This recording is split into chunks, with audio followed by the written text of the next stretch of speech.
What's up, football heads? Welcome back to that show. As always, I am your host, Kyle McQueen. I'm here solo today for an episode of Noob Football Picks. Caesar sent his picks in. Obviously, it's a long holiday weekend. He was hosting some family at his place, his nice new house down in hopefully sunny Puerto Rico. Um, it's a special week. 3 Thursday night games, Thanksgiving games. We did the Thanksgiving special, had a Black Friday game that not that we forgot about it, but just for whatever reason did not think to do picks for that on the Thanksgiving special. So we'll talk about that. Both Caesar and I were on the Chiefs. Chiefs pull that out. I'll get into the game. We as in you and I, whoever's watching, whoever's listening, we're gonna get into it. Touch on some quick news, and then let's see if we can fly through these games real quick. I know realistically, this is gonna be out late Saturday night.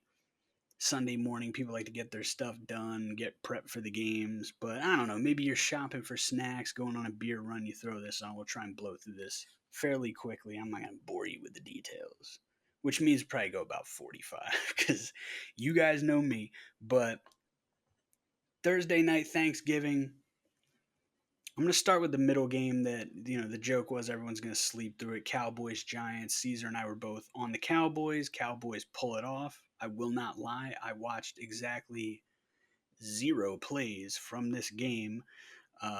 As it was coming on, I was headed out to go to my Thanksgiving situation, enjoy a nice day with a bunch of friends, and, just hanging out, talking, eating, drinking, doing anything but watching this game. Although I was getting periodic text updates from my boy Adam, who is a much maligned Cowboys fan. But the Cowboys pull it off, get the 5-7. Like I said, are they back in the mix? No, they're not back in the mix. But technically, not completely out of it. Commanders are what, 7-5? Maybe. I am checking as we speak. They are 7-5. Cowboys are 5-7. So only 2 games back. If the Commanders lose this weekend, Cowboys only a game and a half out in the playoffs. But there's a lot of other teams. You got all the NFC West teams. You got New Orleans could get to 5-7. Tampa Bay at 5-6. They could get to 6-6. So Cowboys probably out of it, but they pick up a win on Thanksgiving. It's always nice for the Cowboys and their fans to win on Thanksgiving because it's such a tradition. Then the night game, score probably a little bit closer than it actually was. Packers, both Caesar and I were on the Packers, beat the Dolphins 30-17. Although, like I said, most of the game was kind of just a straight up beatdown, if we're being completely honest. Let me pull up some stats and see if there was anything of note. This feels like another game where, like, let's see what Jordan Love did. 21 for 28, 2 touchdowns, no interceptions. Second straight game with no interceptions after having one in each of the first, 10 games of the season. Um, Not a great day on the ground for Josh Jacobs. 19 carries, 43 yards, but he did get a touchdown. Chris Brooks, 3 carries for 28, so he fared better. Jaden Reed had 1 carry for 23. Emmanuel Wilson, 2 for 20. Overall, 25 for a buck 14. So just rough day for Josh Jacobs, but overall, they got a little bit done on the ground. Tucker Kraft leading the pack, 6 catches, 78 yards. Josh Jacobs, 4 for 74, so he made up for it through the air. Christian Watson, I saw have one really nice deep catch. 2 catches for 76 yards, the long of 46. Dontavion Wicks, my boy, 4 catches for 30 yards. Jaden Reed, all he does is catch touchdowns. No disrespect to Chris Carter. Obviously, now that I say it, feels disgusting to associate a Packer with the phrase all he does is catch touchdowns. But Jaden Reed, 3 catches, 24 yards, 2 touchdowns. So kind of almost all he did was catch touchdowns. Chris Brooks, 2 catches, 1 yard. But this is another one, you're floating in and out. It's Thanksgiving. You're surrounded by a bunch of people. Half the people are football fans, other half not so much, and you're trying to keep the conversations going. So it did feel like the Packers were pretty much in control from the get-go. Tua 365 with 2 touchdowns. They did absolutely nothing on the ground, which this was a game where they were just getting the doors blown off them. And it's like, all right, we got to pass to get back in this thing. Only 14 carries, 12 if you don't include two scrambles for 6 yards, but Mostert 5 for 19, Achan 7 for 14. So rough day on the ground. Jonnu Smith had 10 catches for a buck 13. Tyreek 6 for 83 and a touchdown. Achan 8 for 56 and a touchdown. Waddle 4 for 53, so on and so forth. My guy Malik Washington got into the game, 2 catches for 8 yards. But Packers keep rolling. Other than that loss to Detroit, which they got a Detroit and Green Bay at Detroit coming up here on Thursday night. So that's going to be, you know how Thursday night is. Sometimes you get some good games, sometimes you get some terrible games. Every once in a while you get a great game. This should be a great game. I would expect, as weird as it is to say, because it's in Detroit, Green Bay. It was rainy, it was windy that day, and I mean Josh Jacobs has been balling out. Don't get me wrong, but LaFleur, Jordan Love, they like to pass the ball. So, obviously now you'll be in a dome. Yes, you're on the road, but should be a smoother operation. Jordan Love's healthier than he was in that game. So the scoreboard didn't really reflect it. I think it was 24-14, but Detroit really was just kind of like beating on him the whole game. So this should be a little bit more of a contest. Can be interesting potential shakeup because Minnesota has Arizona and then Atlanta next week, both at home. Detroit, if they can't handle business at home against Green Bay, that division could get real tight real quick. I mean, it's already real tight real quick with the exception of the Chicago Bears, who we're going to get back to, and I saved them for last for the Thanksgiving Day games for a reason. And I'm sure anyone watching, anyone listening, you saw and and I will use that as a transition very seamlessly into Detroit, Chicago. Detroit holds on, pulls it out 23-20. Had a big early lead, up 16-0 at the half. They get another touchdown in the third quarter. But Chicago, they fought back. Touchdown in the third, 2 touchdowns in the fourth, had the ball. They're driving. They get into field goal range. It's like, okay, so we can still push here. There's still plenty of time trying to get this ball in the end zone, get the win. Worst case, we kick a field goal. We're in a dome. It's not a chip shot, but after getting now, I guess at least 2 kicks blocked. 2 kicks blocked in the last 2 weeks from the same issue on the left side of the offensive line on the special teams. Hopefully they got it figured out. We'll boot it through. We'll go to overtime. And then Caleb gets sacked. And then he's calling everyone in. About 30 seconds left. 28 when I looked at it, but probably around 30 seconds. They got a timeout in their back pocket. And the clock's ticking. And Caleb's trying to get everyone in position. They all finally get back. And then, he's kicking the leg. And it's like, what are they doing?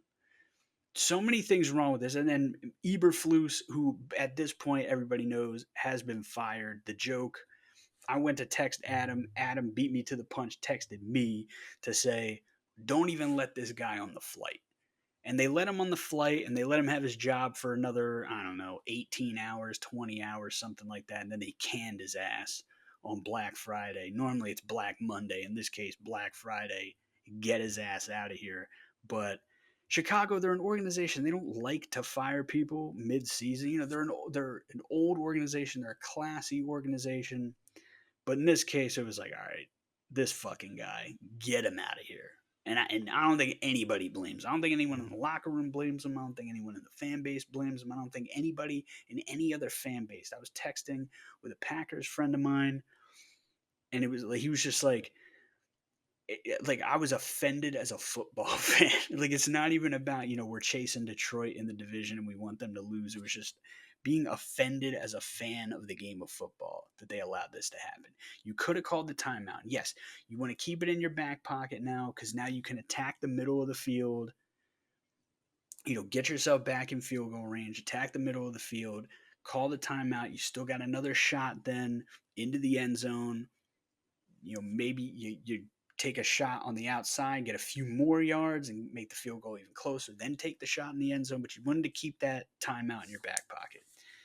But as the clock's running and running and running, like by the time you get to, I don't know, 15 seconds, probably more. Probably once you get down to 20 seconds, you're like, all right, we got to burn this thing. Because now, just in case we throw a little out route and God forbid they get knocked backwards and go out of bounds and it's the clock's still running, then you would still have time to get the ball back, spike the ball, go up, and get it done. Now, granted, they would have had to get the first down because it was 3rd and long at that point because of the sack. So it just there's too much going on. At some point in there, you got to just call the fucking timeout, especially because it's 3rd and long, and it's like, all right, we got to get yards and get up and kick the field goal if we don't get the first down or we don't get out of bounds.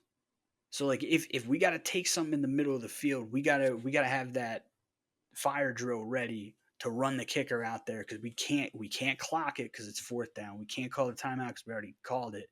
But if you call the timeout there, you stop the clock, you settle everything in, you can draw up the play that you want to get however many yards you feel like you need because Detroit, excuse me, is still going to be defending back. They don't want to give up anything over the top, give up the touchdown. They're going to let you with no timeouts.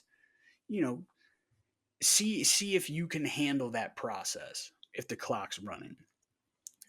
Try not to give you anything on the outside. They'll give you something in the middle of the field, and let's see if you can run the kicker out there and get it done with an operation that's had a kick block in the past 2 weeks. But if you call the timeout, you can settle everyone down, call the right play to get the yards that you need, get special teams prepped, let them know, all right, everyone needs to be ready. Full company move, off and onto the field, kick the field goal, go to overtime. But they don't call the timeout. And then Caleb, I do feel like had a sense of urgency until everyone got lined up. And then like another like 6 seconds burned off the clock. Like if literally the ball hit the ground, the clock hit 0 and the ball hit the ground. If God forbid, if they snap it 2 seconds earlier, they get at least one more shot. Maybe you say fuck it now because Caleb threw it. He realized as he's back, he's dropping back. Oh fuck, this is the last play of the game. So then he just kind of threw it up, and DJ Moore did have a route, but just the whole thing was thrown off. But if there was a couple seconds left, then it's like, all right, now we know we got to put the ball in the end zone. Or you say, fuck it, send Cairo Santos out there for a long 50-something yard field goal and at least give us a shot to tie the game and go to overtime. But they handled it in the worst possible way. And then Eberflus comes out after the game and says, oh, I thought we handled it the right way. The fuck you did? And your ass got fired for it. I don't know how he made it out of that press conference. If they weren't going to fire him before they got on the plane, and then he sat up there and said that in the press conference, I wouldn't have let him out of the press conference. To sit up there and just bold-faced lie, I thought we handled it the right way. Now, you could say, he's trying to protect Caleb or, the guys on the field. Whatever happened that took so damn long for everyone to come back and get lined up and get the ball snapped. Like, he's trying to protect them.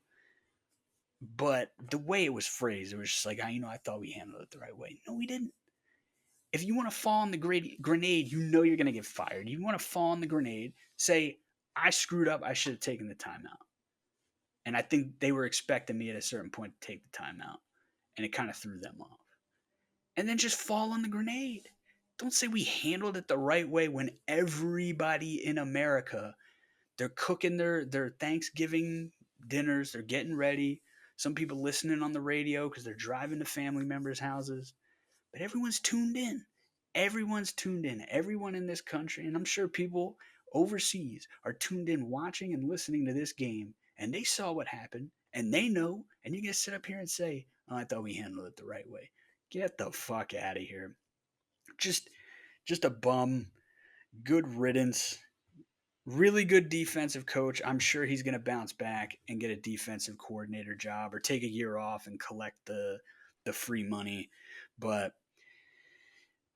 just an awful, awful head coach. Just terrible to see.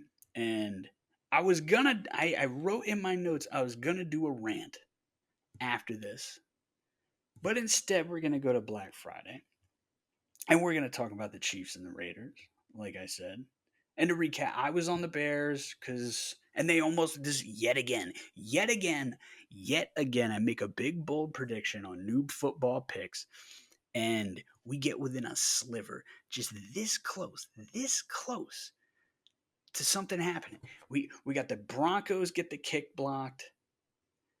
The Bills, I said we're gonna beat the Chiefs by double digits. They beat them by 9. And now this, it's like, come on, man. Help me out. Help me help you. I have faith in you. I thought the Bears had a chance to win this game. And they did have a chance to win the game. And they fucked it up with just awful clock management, awful game management, just terrible. And then so I was on the Bears, Caesar was on the Lions, we are both on the Cowboys, both on the Packers, both on the Chiefs. None of it technically on the record, so it doesn't matter because we both hit it. Most people were on the Chiefs, so we'll give it to ourselves because fuck it. Who who who are you to judge? Sitting there watching at home, listening on your phone at work, probably slacking off. Get back to work. But Chiefs struggle throughout the game. And when I say struggle, I just mean in the sense that, like, you're playing the Raiders, you're at home, you only muster 19 points. But they pull it off, a 2-point win. And once again, at the end of the game, Aiden O'Connell and the boys, they're driving. Max Crosby playing his cock off. The defense, stop after stop after stop, critical stops to keep the Raiders in the game, to get the Raiders back in the game, to give them a chance, get them the ball, give them an opportunity to go down the field, kick a field goal, and win this game 20-19. And they're moving. They're moving and they're cruising. And just another clusterfuck at the end of the game. I don't even know what to say about this because part of it is the refereeing. I don't like the memes are out there. You guys know it's the Chiefs. The Photoshop of Bill Vinovich where instead of black and white stripes, it's red and white, and he's got the Chiefs logo on his hat. The various memes. That one of my favorites is it's The Rock versus Edge from 1999 or 2000 or something like that on an episode of SmackDown. Kurt Angle's the special guest referee, and The Rock goes for the people's elbow, and Kurt Angle slams him. Edge picks up the win, and the refs anytime the Chiefs are about to lose a game. So we know the situation there, but they throw a flag. The ball got snapped. Everyone was moving all around, and the ref at the top of the screen is running in and he's signaling for a false start. Then they all huddle up and then they decide it's an illegal shift. And I'm watching, like, how the fuck is it an illegal shift? Like, there wasn't two guys moving in motion. There was a bunch of guys false starting at the botched snap. And, like, I don't know, when a ball is snapped at the wrong time, I'm not 100% sure what that penalty is. In my head, it's a false start, but I don't know for sure. But then they called an illegal shift, and it stands, and it was a fumble, and instead of getting another shot at it, the Chiefs just get the ball and they win the game. But, like, it should have never gotten to that point. Like, how are these teams so bad at end of game operations? Like, the league is the league. Other than Detroit for most of their games this year. And, like, the 07 Pats, 98 Vikings, 99 Rams. Most teams, most games come down to the margins. Most games come down to it. There's a lot of one-score games. As a Vikings fan, I can tell you, the last, like, 4 seasons, the amount of one-score games that come down to the last possession that they have played, it's every week. It's every fucking week. Like, I don't care who you are. Like, how are you not drilling this? How are you not putting significant practice time into end of game, end of half operations? It's critical. It's a critical part of the game. So many of these games come down to the final drive. How are you not practicing this? And as a coach, how are you so bad at clock management, at game management, that you look around and it's all these bad teams, the Raiders, the Bears. It's awful. What are we doing? Like, it's just, it's fundamental football and they're just awful at it. And it like when you watch it, it's not that the team's bad. They don't have enough talent on the roster. This is not a talent issue. Now you might not pull it off because you don't have the talent. You might not get far enough to kick the field goal, or you might miss the field goal, or you might need a touchdown and you can't get there. But they're not losing because of that. They're losing because of the fundamental football. They're losing because of fundamental end of game operations. They're not prepared and they don't know what they're doing, and everyone's in a panic, or nobody's in a hurry, or everyone's just not on the same page. Like, this is basic shit. Basic shit. Handle it. Figure it out. Like, it's just how are you coaching in the National Football League? And this is the shit you're putting out on the field. This is what you're representing to your fan base as your team, your brand of football, to go out there and fumble and bumble your way through, literally fumble in the Raiders case, bumble in both the Bears and Raiders cases. You're in position. You're in field goal range. You're on the edge of field goal range. You've done most of the hard part. You stop the Chiefs. You stop the Lions. You move the ball. You get past midfield. You're right there. And this is how you fuck it up? Get out of here. Just get going. I was pounding the table for Antonio Pierce to be the full-time head coach after last year, and he just looks like he's in over his head. And yes, they have a talent deficient roster. But that shit had nothing to do with talent, man. Jackson Powers Johnson is a very capable center. He's the best center in the draft. I liked him a lot. And he was throwing a bitch fit because he knew that it was a bullshit call by the refs. But bullshit call or not, whatever the refs had to do with it, the Raiders still fucked this up terribly. It's ridiculous. Anyway, before we get into Sunday's games and the Monday night game, let's touch on some quick news. Bills activating Matt Milano. Remember, months ago we talked to the Buffalorian and he talked about how critical Matt Milano is to that defense and that run defense. And he's coming off of IR, baby. And he's got a chance to play Sunday Night Football, San Francisco 49ers. Big game. Niners are hurt. Niners are down bad. They need a win. And now they're going to have to, again, McCaffrey hasn't fully come back from that injury. But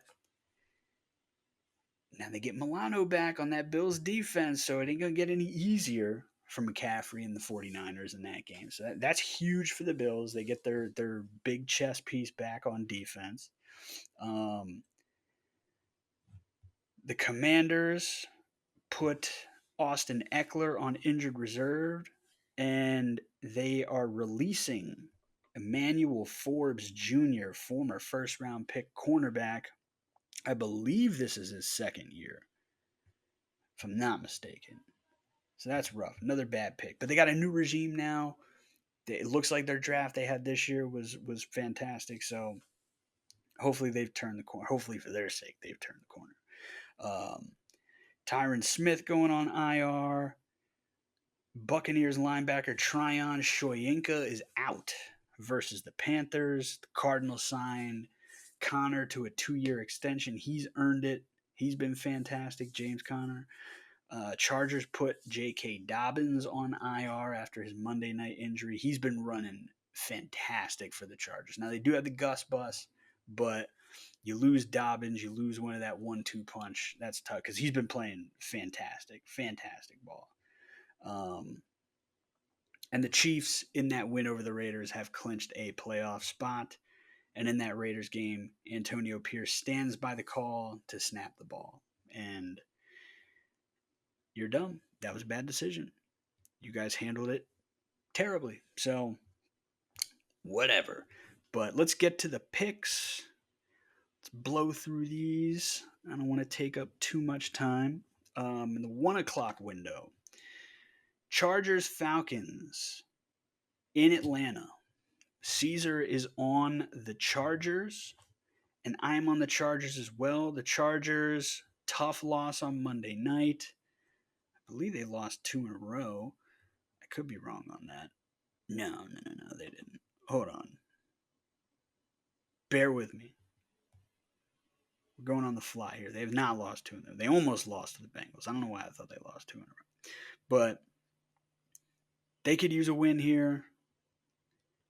Falcons really need a win because they have been plummeting as of late at 6-5 now, and the Bucks are back in it at 5-6. Now the Bucks did drop 2 to the Falcons, so the Falcons still have the tiebreaker, but it's getting tight there, and the Falcons got a tougher schedule left than the Bucks do. You've heard me talk about the Bucks schedule for weeks now. I've been saying they're going to get back in this thing for almost a month now at this point. But I think the Falcons a little more desperate in this game. They're at home, and if the Falcons lose,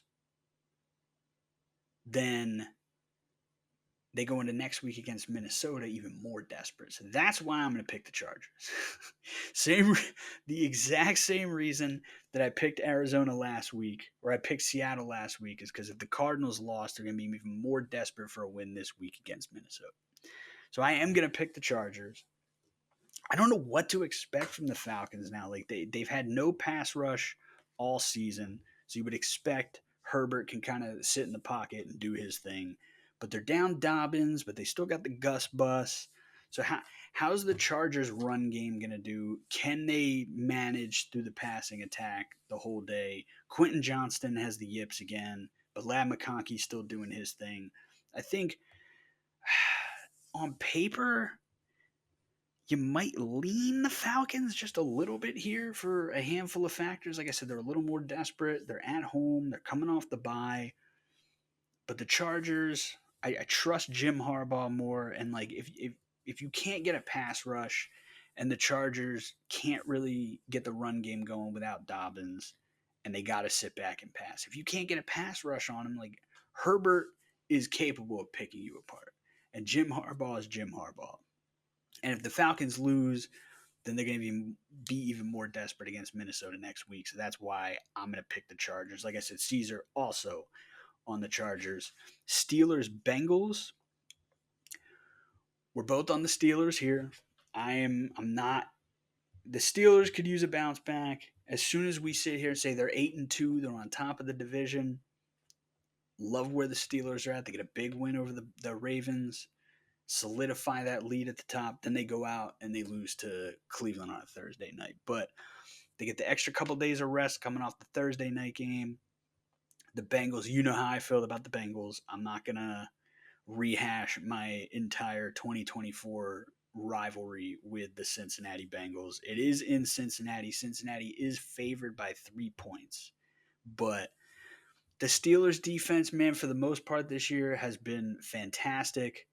And the Bengals defense has been awful. And we know the Steelers kind of their weak spot is they have these long stretches of games where the offense just isn't getting anything going at all. But you're playing the Bengals defense. And Russ has played good ball. It's just these stretches where it just kind of stalls out. So I think they'll be able to sustain their offense a little bit better because they're playing an awful Bengals defense. And I got nothing but respect for Lou Anarumo, but they've lost all their pieces because they paid Joe Burrow and they're going to pay Jamar Chase and they're going to pay T. Higgins or not pay T. Higgins or do whatever the fuck they're going to do there. But they've lost their defensive pieces and the defense is just not playing well. Steelers should be able to sustain, not have those long stretches where everything stalls out, and their defense is going to do enough to slow down Burrow and Jamar Chase to where even if Burrow has a good game and Chase has a good game, like I don't see Chase going for 250 yards. I don't see Joe Burrow throwing 5 touchdowns. It's possible, but I think the Steelers' defense does enough to keep the Bengals from scoring too much where the Steelers' offense should be able to do a little bit better than they have, be a little more consistent against a bad Bengals defense, and they should come out with a win on the road. So we're both on the Steelers there. Texans, Jaguars. Texans struggling a bit here, man. They're 7-5, but I don't know if you got 7-5 confidence right now. And the Jags got just smoked, absolutely smoked. It was last week, right, where they got absolutely smoked. Were they on a bye last week? They may have been on a bye. Let me check. It was week 11? Yeah, where they got smoked against the Lions. So, Jags coming off a bye. Caesars on the Texans. I'm going to go with the Jaguars. And there's some weird fan logic here involving a friend of mine who is a Jaguars fan that was going to go to the game and then chose not to go to the game.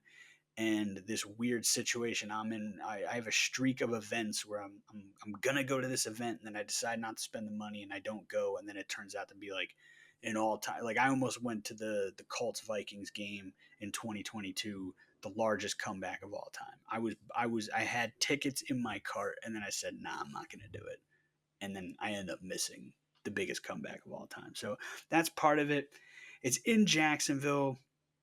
They have the pieces to get after CJ Stroud. Houston's offensive line has not been playing well this season, and it's led to CJ Stroud struggling a bit. And their defense has still been pretty solid, but I don't know. I just got a feeling. I think the Jags are going to pull this off. So Caesar's on the Texans. I am on the Jags. Next up, we got Cardinals Vikings. I, of course, recuse myself from picking this game. Caesar is picking my Minnesota Vikings. Obviously, last week I picked Seattle over Arizona because I felt that Arizona is going to be more desperate to get the win against Minnesota. They're on the road. It's been, I don't have the stat, but it's been a while since the Cardinals have won in Minnesota. But the Vikings should be able to handle business here. I say that every week. The Vikings should be able to handle business because they should, because they're 9-2 and they're a damn good football team. They might not be Lions. I don't even know the Chiefs. I don't know if we could put the Chiefs at that level. So like Lions and Eagles, maybe definitely you put the Lions above everyone. Maybe you put the Eagles above the Vikings. I think the Vikings are a little more battle tested, but the Eagles have shown a little bit more of a sustained stretch of dominance. Maybe not against top teams, but still like going out and dominating lesser teams. Saquon doing Saquon shit, so I can't take away from him. But the Vikings are a damn good football team. Cardinals were trending toward getting to the point of being a damn good football team, and then they suffered that loss last week. They only put up 6 points. Defense played really well. Their defense has been coming on, getting better and better throughout the season. But even still, the Vikings have been able to sustain their offense and move the ball with pretty remarkable consistency, especially because one of my critiques of Kevin O'Connell and the Kevin O'Connell era is like, much like the Steelers this year, is like they'll come like earlier this year, they're hanging points early. Last year, I believe, or no, 2 years ago, ton of points in the first quarter. Then they disappear in the second and third quarter. Teams get back in it or take the lead, and then the fourth quarter, Kirk was leading all these comebacks. This year, there has not been these sustain. I mean, there's some games where it's just like the Jaguars game and they only put up the 4 field goals, but overwhelmingly, the Vikings have moved the ball with consistency this season, even against really good or great defenses. And as good as the Cardinals' defense has been playing, the Vikings should be able to move the ball on them. The Vikings are also first in the league, and this is something that I'm traumatized by. You look back, Michael Vick in his rookie season, the iconic play, he runs through 2 Vikings defenders and they collide into each other. RG3, 80-yard touchdown on Monday Night Football against the Vikings in his rookie season. One of Steve Young's premier highlights against the Vikings. It always feels like scrambling quarterbacks destroy us. But this year's Vikings are number 1 in the league in rushing yards surrendered to quarterbacks. So that's a factor. Can Kyler Murray get it going on the ground and create some? And even if he doesn't, can he scramble out and make some pass plays down the field? So we got to see how that goes. But again, they just gave Connor a 2-year extension. He's had a really nice season thus far from what I've seen, but the Vikings are the number one run defense in the league. So the Vikings poised. A lot to like when it comes to the Vikings. Um, like I believe Trey McBride is the leading receiver for Arizona this year as a tight end. Um, I know he has 0 touchdowns and he hurdles someone every week. So I'm going to say this for sure. Trey McBride is going to hurdle a Vikings defender and get a first down because of it or a touchdown. And Trey McBride will catch a touchdown this week. But, you know, if you're a fantasy player like Marvin Harrison Jr. had a ton of high hopes and he's been really good, but he's putting up kind of like flex position numbers. So they're not necessarily wowing you too much through the air, but I don't know. I feel the Vikings should handle business and get to 10-2. I'm not gonna pick this game as is customary. Caesar is on the Vikings, but the Cardinals can pull this off. If Kyler can get some things going on the ground, if Kyler can scramble around, make things happen with his feet, extend plays, make plays down the field, you know, play into the Brian Flores is gonna want to blitz. Basically, what happened last week with Chicago blitz.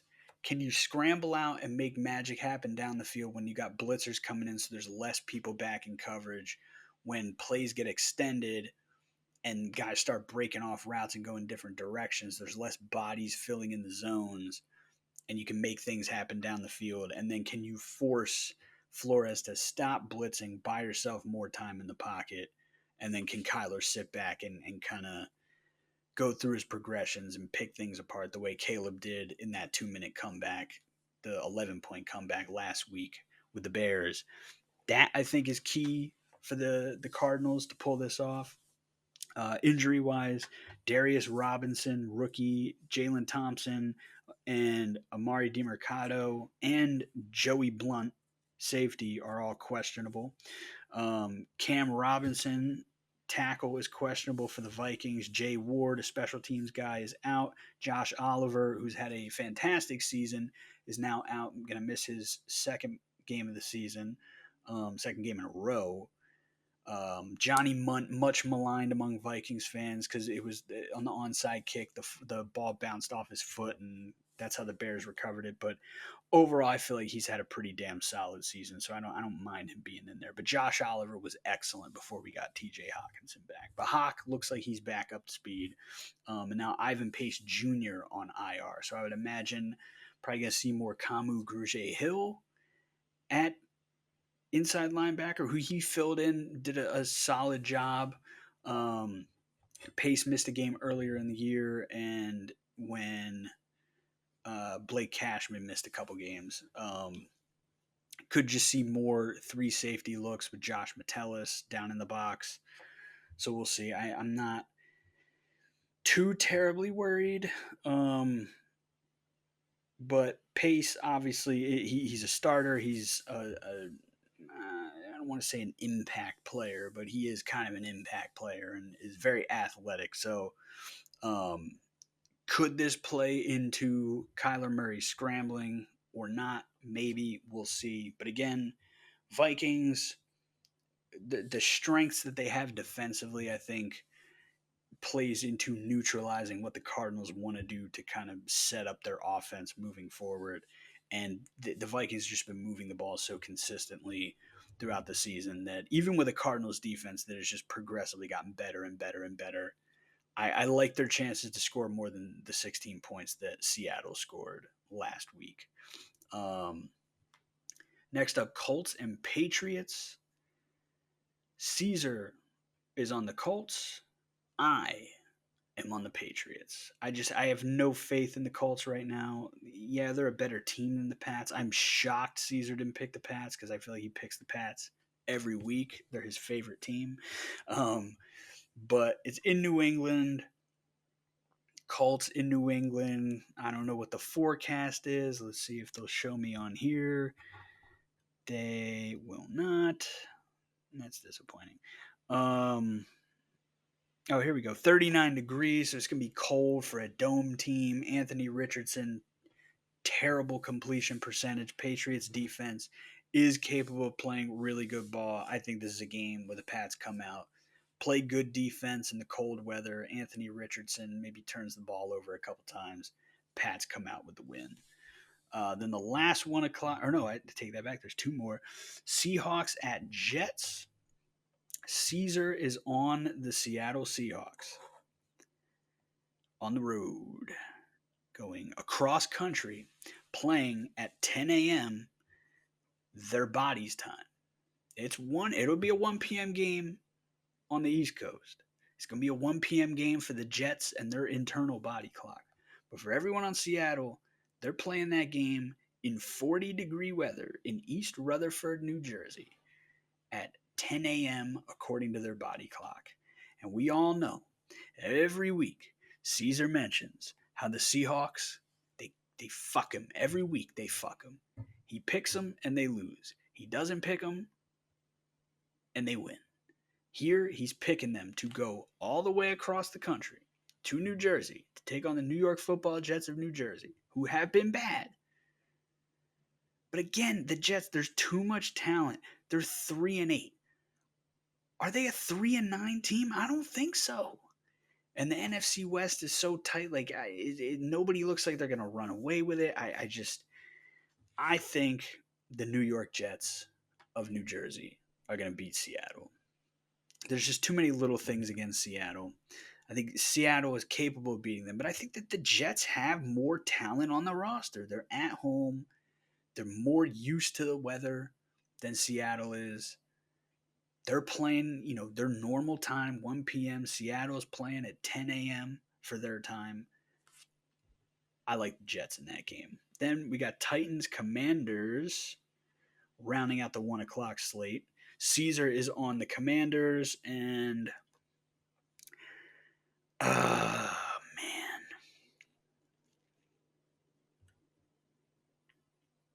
And according to this, Washington has not beaten the Titans in a decade, which is fascinating.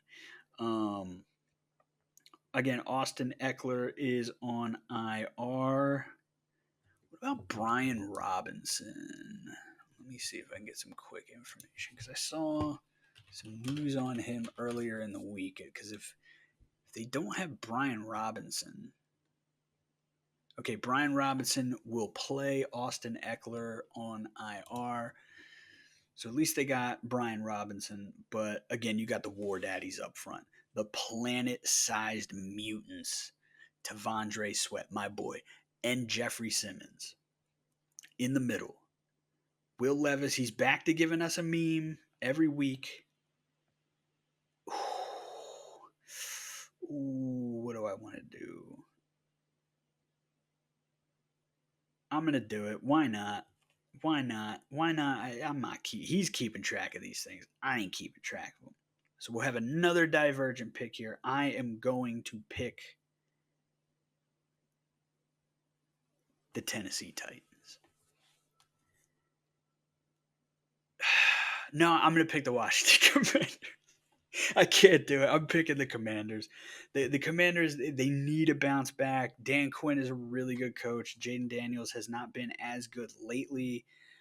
Again, it's going to be tough. I think the key for the Titans is there's no Eckler. Brian Robinson probably still hurt, if not injured, but he's going to play. But you got the War Daddies up front. If you can just stifle the Commanders' run game the whole game and force Jaden Daniels to have to just pass in volume and avoid turning the ball over and giving them short fields. If you can do that, the Titans are going to be in a really good position to win this game. But they can't break my heart again.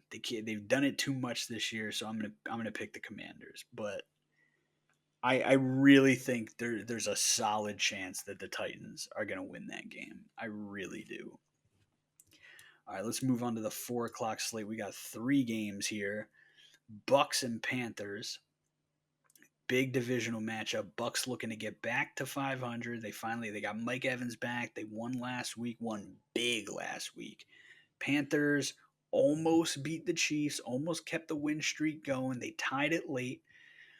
It's in Carolina. Caesar is on the Bucks, and so am I, because you know how I feel about the Bucks. You know what I've said about their schedule down the stretch. Baker keeping the fires burning, keeping the spark alive, keeping everybody having the faith. They've kept the faith because Baker wouldn't let them lose it. And they come out last week and they just beat the dog shit out of them. So this week, the Panthers are playing solid ball. So I'm not going to sit here and say the Bucks are going to beat the shit out of them.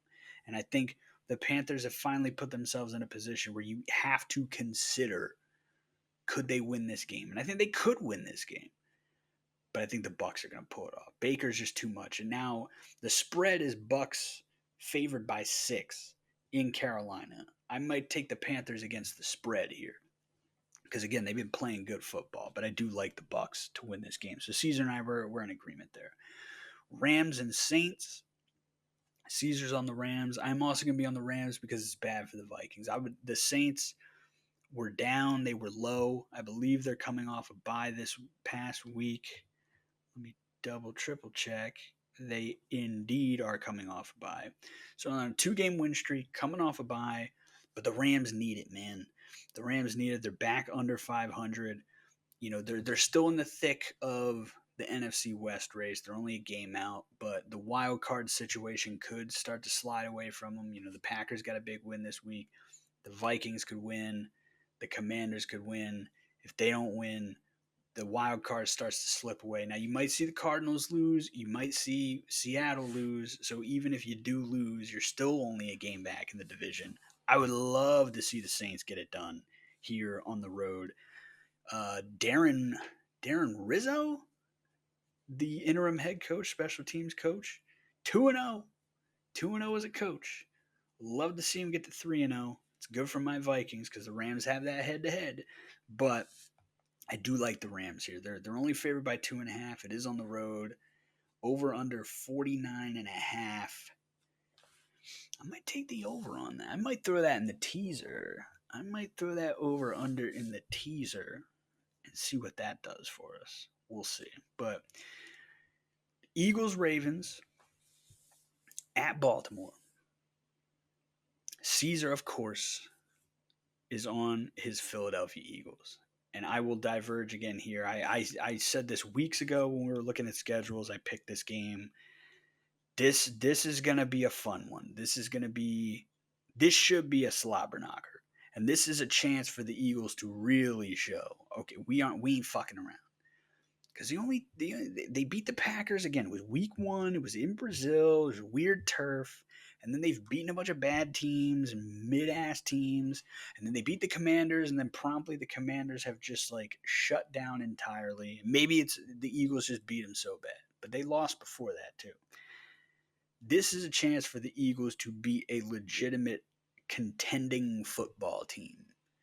The Eagles win this game on the road, there's absolutely no questions that can be asked that the Eagles belong in the conversation as a top contender. I'm not going to put them on the same tier as the Lions just yet, who are its best team balling.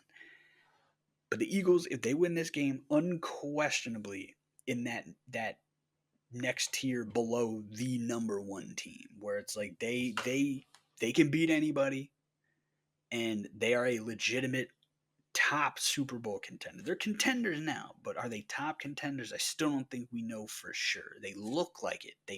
They're winning games like a top contender.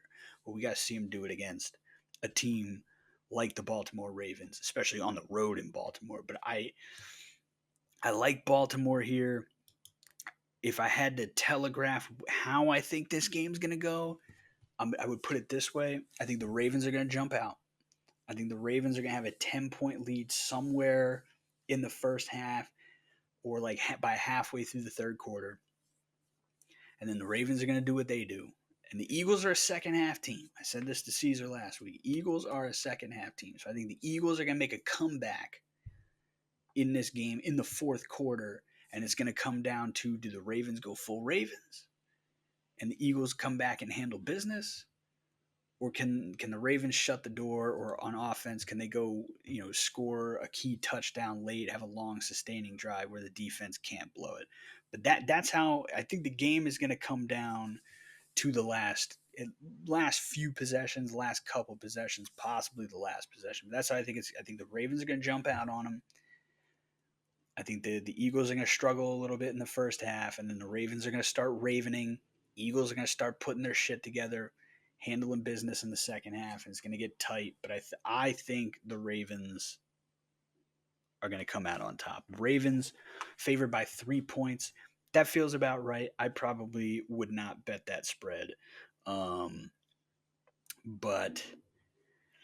maybe throw the Eagles in the teaser, because I think the Eagles should cover 10 points. Might do that. Then we got Sunday Night Football. Touched on it earlier. The 5-6 Niners, riddled with injuries, headed into maybe snowy, I think snowy, Buffalo to take on the Bills, coming off a bye week. Bills at 9-2. This game is NBC and Peacock, for those of you who aren't familiar with Sunday Night Football. Bills are favored by 6. I might even take the spread here. Bills are going to win this game. Bills are going to win this game for sure. Caesar's on the Bills. I'm on the Bills. Niners, just too many injuries. They're piling up, offense and defense. The Bills are, like I said, they're getting Milano back. That should help the run defense, dealing with McCaffrey, who still hasn't quite looked like himself. I'm rooting for the Bills. Just take all these NFC teams that have any remote possibility of catching my Vikings, and just put the nail in the coffin, get rid of them, kill them while you can. So I'm rooting for the Bills, but I think the Bills are a better team. I don't think the Niners, they don't have the pieces left on defense right now. There's too many injuries. Lenore is out. Nick Bosa is out. Just too many injuries to handle the Bills offense, to handle Josh Allen. Let's be fucking real here. Amari Cooper, Keon Coleman, James Cook playing well. I believe Kincaid is out this week, but they still got Dawson Knox in the mix. You still got that nasty offensive line. You still got my boy Deion Dawkins. And getting Milano back, I'm excited to see. Even maybe it'll take a couple games, but maybe not. Maybe even in that first game back,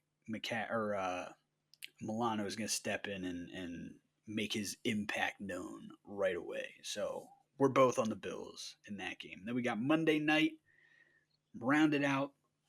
Browns at Broncos. 3-8 Browns, 7-5 Broncos. Caesar is on the Broncos. Browns, Broncos, Bo Nix, Rookie of the Year, baby. You know I'm going with my Broncos. Broncos country. Let's ride. Broncos country. Let's ride. You gotta love it. You love it so much you gotta do it twice. I might even do it a third time. Broncos country. Let's ride. You gotta love it. Now the Browns can do Brown shit.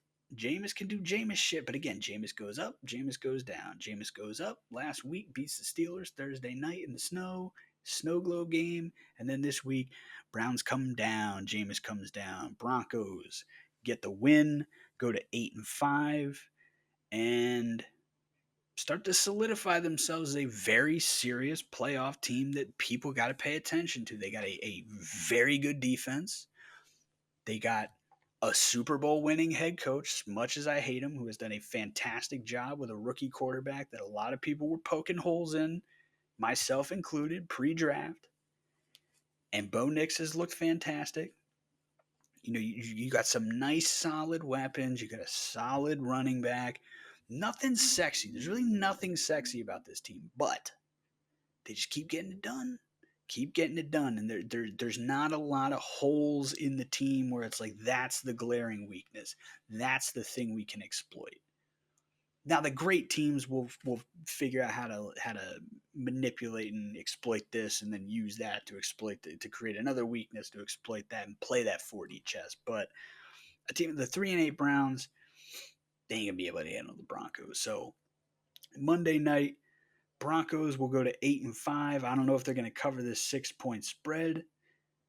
But once again, Broncos country. Let's ride. And that's all for a solo edition of Noob Football Picks this week. Caesar will hopefully be back next week when we don't have any holidays. But again, to recap his picks, Caesar 4-0 right now. He was on the Lions, Cowboys, Packers, and Chiefs. I am 3-1. I was on the Bears, Cowboys, Packers, and Chiefs.